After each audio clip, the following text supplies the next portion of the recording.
Friends, welcome to serials கொண்டாட்டம். நம்ம எதிர்நீச்சல் சீரியலில் இப்போ என்ன இன்ட்ரெஸ்டிங்காக போயிட்டுருக்கு அப்படிங்கிற ஒரு விஷயத்தை பார்க்கலாம். அதுவும் நான் இன்றைக்கான எபிசோட் தான் சொல்ல போகிறேன். ஸோ வீடியோ மிஸ் பண்ணாமல் ஃபுல்லாக வாட்ச் பண்ணுங்கள். இந்த வீடியோக்கு ஒரு லைக் கொடுத்துட்டு இன்னும் நம்ம சப்ஸ்கிரைப் பண்ணாமல் இருந்தீங்கன்னா சப்ஸ்கிரைப் பண்ணிக்கோங்க. வாங்க இப்போ நம்ம வீடியோக்குள்ளே போயிடலாம்.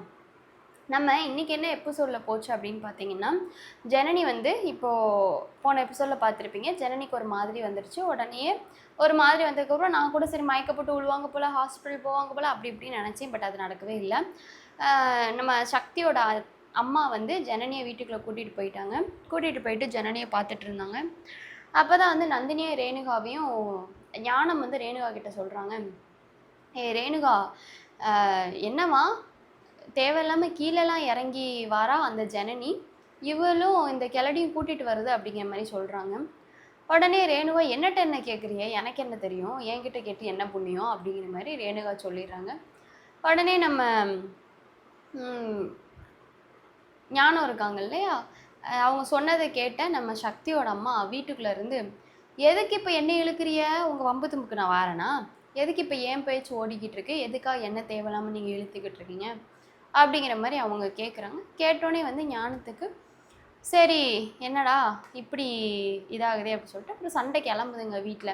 சக்தியோட அம்மா நல்லா நாக்கு பிடுங்குற மாதிரி கேட்குறாங்க, இந்த நிற்கிறாளுங்களே இவளுங்க, வெட்டி இவளுங்க, ஆமாடா நான் கேட்கணும் ஞானம், நீ என்ன பண்ணி கிழிச்ச இந்த வீட்டில், அண்ணன் சொத்துல தானே நீ வாழ்ந்துக்கிட்டு இருக்க, அண்ணனை கையேந்தி தானே வாழ்ந்துக்கிட்டு இருக்க அப்படிங்கிற மாதிரி கேட்குறாங்க. ஞானத்தை அசிங்கப்படுத்துகிறாங்க. அதுக்கப்புறம் நந்தினி ஒன்றும் இல்லாத இருந்தால் வெறுசாக வந்தவ, ஒன்றும் இல்லாமல் வந்தவ, நீ வெறுமனையாக இருக்கிறவ தானடி, உனக்கு எதுக்கடி இவ்வளோ வாயி அப்படி இப்படி என்ன பேசுகிறிய, யாரை நீங்கள் வெறுமனையாக இருக்குன்னு இப்படி சொல்லி காமிக்கிறீங்க, எதுக்கு இப்போ சொல்லி காமிக்கிறேன், நான் ஒன்றும் உங்கள் பையனை கல்யாணம் பண்ணிட்டு ஒன்றும் வரல, உங்கள் பையன் தான் கல்யாணம் பண்ணி என்னை கூட்டிகிட்டு வந்தாங்க, வந்து என் கூட வாழுன்னு, நான் ஒன்றும் வரலை, ஏதோ பிள்ளைய பெற்றுட்டோமேனு இவங்க கூடலாம் நான் வாழ்ந்துக்கிட்டு இருக்கேன், எங்களோட பேச்சே வந்து கதி கலங்கி பட கிடக்கு, இந்த இடத்துல நீங்கள் வேற ஏன் இப்படி பேசிக்கிட்டு இருக்கீங்க, கொஞ்சம் தெரியாமல் மரியாதை இல்லாமல் பேசாதீங்க, ஏய் அப்படி தாண்டி பேசுவேன், என்னடி மறுவாத உங்களுக்கெல்லாம் ஒரு மரியாதையும் கிடையாது, நீங்கள் என்ன நான் சொல்கிற மாதிரியா இருக்கிய, உங்கள் இஷ்டத்துக்கு வர்றீங்க போகிறீங்க,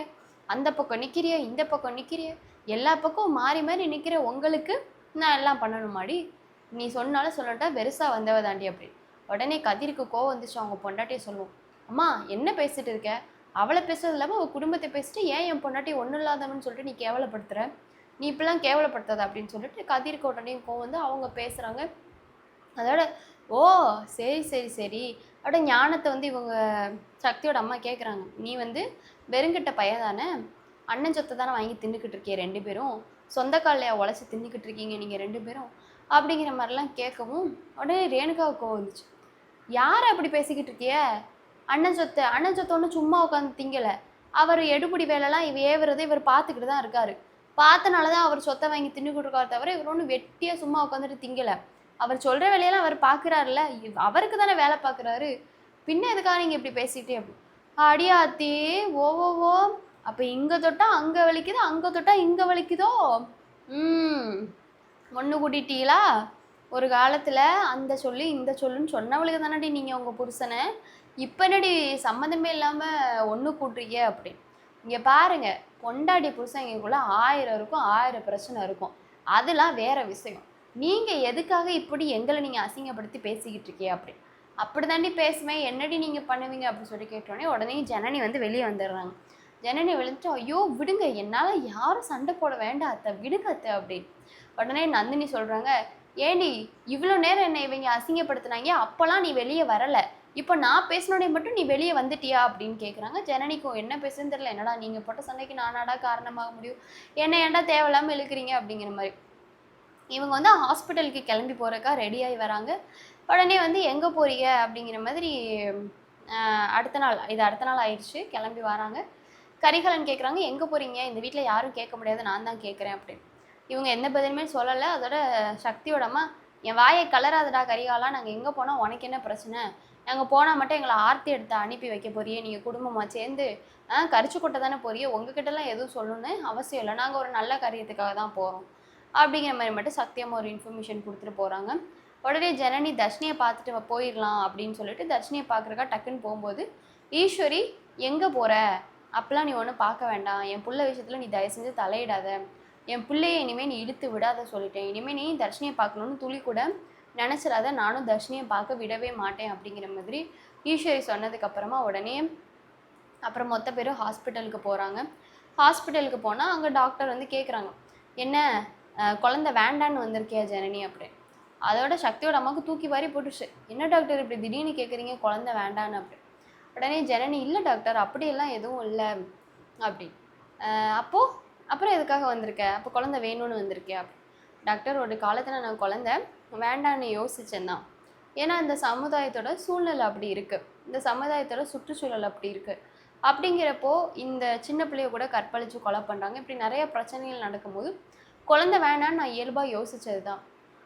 ஆனால் இப்போது நான் குழந்தை வேணும், நான் குழந்தை ஆசைப்பட்றேன்னா அதுக்கான காரணம் என் ஹஸ்பண்ட் சக்தி மட்டும்தான் டாக்டர் அப்படின்னு டாக்டரோட டிஸ்கஷன்ஸ் வந்து இந்த மாதிரி போயிட்டுருக்கு. அங்கே வந்து இதுக்கு முன்னாடி பிரச்சனை நடந்துச்சு சொன்னால வீட்டில். அப்போ சக்தியோட அம்மா ஒன்று சொன்னாங்க, அது எனக்கு இப்போ தான் ஞாபகம் வந்துச்சு. சரி அதான் சொல்கிறேன்.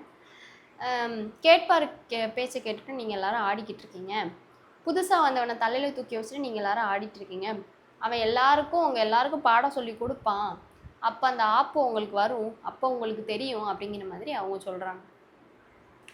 அப்பையும் பார்த்து கரெக்டாக வந்து ராவணன் வீட்டுக்குள்ளே வராங்க. வீட்டுக்குள்ளே வந்தோடனே கரிகாலன் சொல்கிறாங்க, வாங்க வாங்க வாங்க ராவணன், உங்களை பற்றி தான் இங்கே பெருமையாக பேசிக்கிட்டு இருக்கோம் வாங்க அப்படி.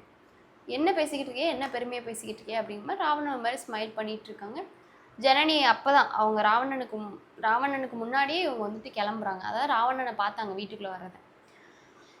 அப்போ தான் குணசேகரனும் உட்காருங்க அப்படின்னு.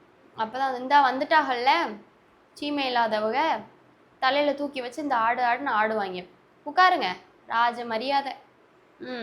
எவனே தெரியல, தெருவில் போனவனுக்கு இங்கே ராஜ மரியாதை நடக்குது அப்படிங்கிற மாதிரி. உடனே குணசேகரன், ஏமா என்ன பேசிக்கிட்டு இருக்கேன் நீங்கள் வீட்டுக்கு வந்தவகிட்ட அப்படி. ஆமாம், சொந்த தம்பி வீட்டுக்குள்ளே வந்தால் துரத்துதிய, ஊரார் வீட்டுக்குள்ளே வந்தால் உபசரிக்கிறீர்களாக்கும் அப்படின்னு சீரியலில் இந்த டைலாக் வரல, நல்லா இருந்துச்சு, நான் எக்ஸ்ட்ரா பிட்டு போட்டு சொல்கிறேன் அப்படிங்கிற மாதிரி சொல்கிறாங்க. உடனே வந்து ராவணன், விடுங்க சார் ராவணன் நடிப்பு நம்மளுக்கு தெரியாதா, விடுங்க சார் நீ நடிப்பா, நீ நல்லா நடிப்பா, நீ நடிச்சு தானேப்பா குடும்பத்தை இப்படி ஆக்கி வச்சிருக்க அப்படிங்கிற மாதிரி.